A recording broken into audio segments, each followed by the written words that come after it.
Kebaikan tidak selalu berupa harta, tapi sikap, ketulusan, dan kepedulian juga adalah pemberian yang berharga bagi orang lain.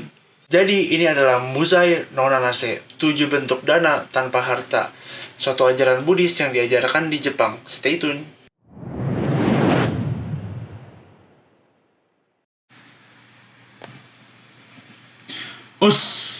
Hai, Maido, minasan, konbanwa.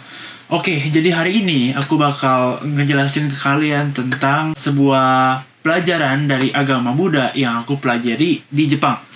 Oke, jadi apa aja sih pelajaran-pelajaran agama Buddha ini yang aku pelajari di Jepang? Jadi hari ini aku bakal menjelaskan kalian tentang Muzai no Nanase. Nah, dari katanya sendiri, Muzai no Nanase. Untuk artinya, jadi artinya dalam bahasa Indonesia itu ya 7 bentuk dana, harta tanpa benda. Jadi maksudnya apa sih? Jadi maksudnya adalah kita tuh bisa memberikan sesuatu kepada orang lain bukan cuma dengan harta, tapi juga dengan perbuatan kita gitu. Jadi di agama Buddha ini kita disarankan untuk melakukan ketujuh hal ini supaya kita juga bisa membuat sebuah komunitas yang baik, sebuah perilaku yang baik, sebuah permasyarakatan yang baik gitu. So like when you are, being in a group of people, 社会的にいいというのは、一つの well-being ということです。Oke, jadi ini tuh adalah ajaran Buddhis tentang 7 cara berbuat baik dan memberikan kepada orang lain tanpa memerlukan uang atau harta. Jadi secara arti adalah itu. Oke, jadi kita bakal masuk ke hal yang pertama adalah ini, Gansei. Jadi Gansei itu kalau kita artikan dalam bahasa Indonesia itu artinya adalah memberi dengan tatapan, atau misalkan kita tuh berbuat baik dengan melihat orang lain secara baik, secara lembut gitu. Bukan kayak melihat orang lain dengan tatapan yang sinis atau tatapan yang kayak curiga gitu, tapi kita tuh mendengarkan orang lain, melihat orang lain gitu dengan pikiran kita juga yang positif gitu. Jadi kalau pikiran kita positif, maka apa yang kita lihat juga kalau misalnya orang lain merasakan itu juga bakal menjadi positif. Jadi intinya adalah melihat orang lain secara lembut gitu, atau enggak bisa mendengarkan orang lain dengan baik. Oke, yang kedua adalah Waganze. Nah, dari kata sendiri, Waganze adalah memberi dengan wajah. Nah, apa sih memberi dengan wajah? Contohnya seperti apa sih? Nah, jadi memberi dengan wajah adalah sebuah ekspresi yang kita lakukan terhadap orang lain. Kayak contohnya, kalian ngelihat orang lain, kalian ya senyum gitu, kalian ya bisa sapa gitu. Jadi bukan melihat orang lain kayak apa sih ini orang gitu. Jadi kayak malahan nggak ngelihat orang lain gitu. Kalau misalkan orang lain lagi lewat, jadi kalau misalkan ada tetangga di sebelah gitu ngelewat, ya kita senyum, kita memberikan kayak smile gitu biar mereka juga terasa nyaman gitu kalau misalkan ada kita di situ gitu. Intinya adalah menunjukkan wajah yang ramah dan tulus terhadap sesama. Oke, yang ketiga adalah Gonjise. Nah, Gonjise itu apa sih? Kalau misalkan artinya ini adalah memberi dengan kata-kata.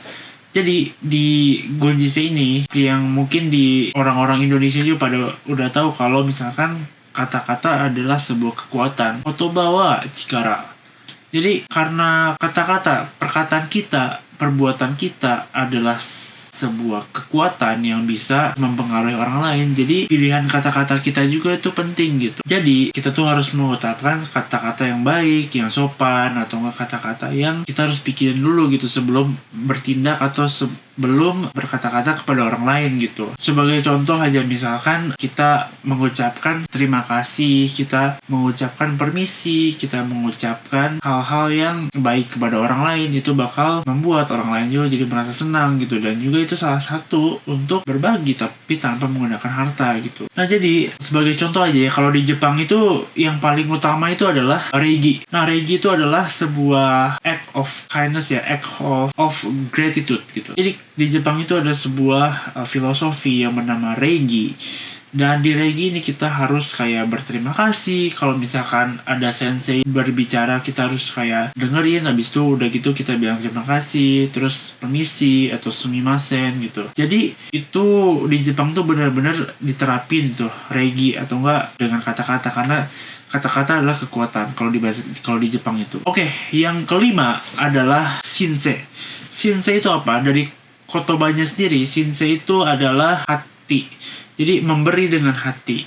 Jadi apa sih maksudnya? Jadi kayak kita tuh kalau bisa terhadap orang lain itu kita harus peduli, kita empati gitu. Kita kayak dengerin nih kalau misalkan ada seseorang yang bermasalah, atau misalkan ada your friends lagi in trouble atau gimana gitu, kayak kondisinya tuh kurang bagus, lagi kurang baik gitu. Kalian harus ya bisa peduli, bisa berempati, dan juga bisa ya at least tanya gitu, kenapa, apa masalahnya, dan juga mungkin memberikan advice kepada orang itu gitu. Sorry lupa mention, misalkan yang kelima itu adalah shinsei, yaitu memberi dengan tindakan atau menolong orang lain melalui tindakan masing-masing.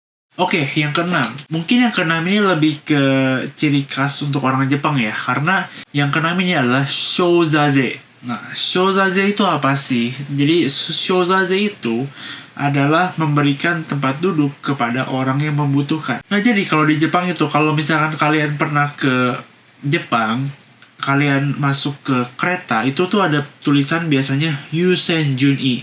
Nah, Yusen Jun'i itu apa sih? Jadi dari kata-kata sendiri, Yusen Jun'i itu adalah prioritas. Jadi prioritas untuk orang yang mungkin lagi hamil, udah tua, atau lagi ada penyakit, atau anak-anak. Jadi kita harus memprioritaskan orang-orang tersebut gitu. Jadi dalam ajaran Buddha ini, di Jepang juga diterapkan yang namanya Yusen Jun'i dari pelajaran Shozaze ini. Jadi Shozaze ini adalah sebuah kebaikan yang kita bisa lakukan. Kalau misalkan ada orang lain nih, kita suruh duduk gitu. Kita pakai aja tempat duduknya. Kalau nggak kita kayak mengamati kondisi, situasi, dan juga kalau misalnya ada orang membutuhkan itu kita berikan gitu.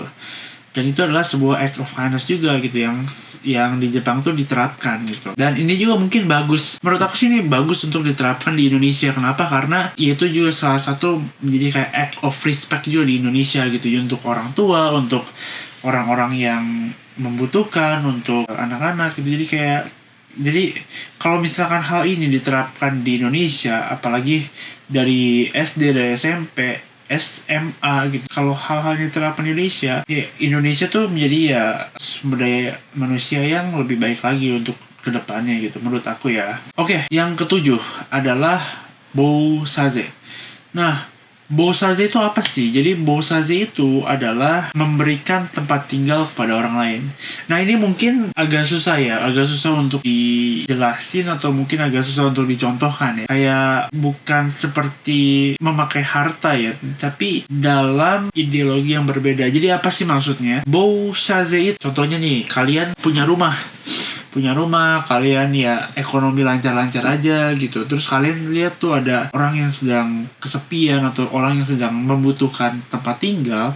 Nah, kalian tuh datang ke orang itu terus kayak, ya nggak apa-apa, tinggal di rumah saya aja untuk beberapa hari gitu. Ya mungkin bakal memakai harta kalian, cuman memberikan sebuah tempat tinggal kepada orang lain itu ya, maksudnya kalau ada space di rumah ya berikan saja gitu. Nah, ya ini mungkin lebih kontroversial ya, karena kan tadi bukannya memberi itu tidak harus pakai harta, tapi kok ini malah jadi ada makna hartanya. Ya secara teori ada makna hartanya, cuman maksudnya di sini adalah ya kalau kalian sudah sukses, kalian sudah mempunyai ekonomi yang bagus, ya maksudnya spesial uang atau nggak spesial space untuk orang tinggal itu ya nggak apa-apa lah, kasih aja gitu. Itu menurut ajaran agama Buddha gitu. Jadi ya di Jepang juga ada suatu program pemerintah juga yang menurut aku unik, yang dari sudut pandang aku unik adalah mereka tuh punya sebuah komunitas yang dibuat oleh pemerintah Jepang. Dan di komunitas ini tuh jadi kita kayak bisa tinggal di tempat itu, bisa berkomunikasi dengan orang lain gitu, dengan ketentuan tertentu. Misalkan kalian lagi butuh rumah nih, atau enggak kalian lagi sedang kesepian, atau misalkan kondisi keuangan kalian tidak bagus, itu biasanya ada sebuah komunitas yang pemerintah sediakan itu untuk orang itu. Misalkan ya boleh tinggal di sini selama 2-3 bulan, tapi kamu harus bisa selesai nih problem-problem kamu gitu. Kamu harus bisa selesaiin masalah kamu ya selama kamu tinggal 2 bulan di sini gitu. Itu ada salah satu untuk yang dari aku, setahu aku karena aku tinggal di Tokyo, Kyoto itu ada sebuah komunitas seperti itu gitu, dan which is very good gitu untuk diterapkan di Indonesia. Oke, jadi intinya adalah kebaikan itu tidak selalu berupa materi, tapi ketulusan, kepedulian juga adalah pemberian yang berharga bagi orang lain. So, thank you for watching and stay tuned on the next video. Semoga ini bisa menjadi video yang bermanfaat untuk kalian semua. Thank you guys, bye-bye.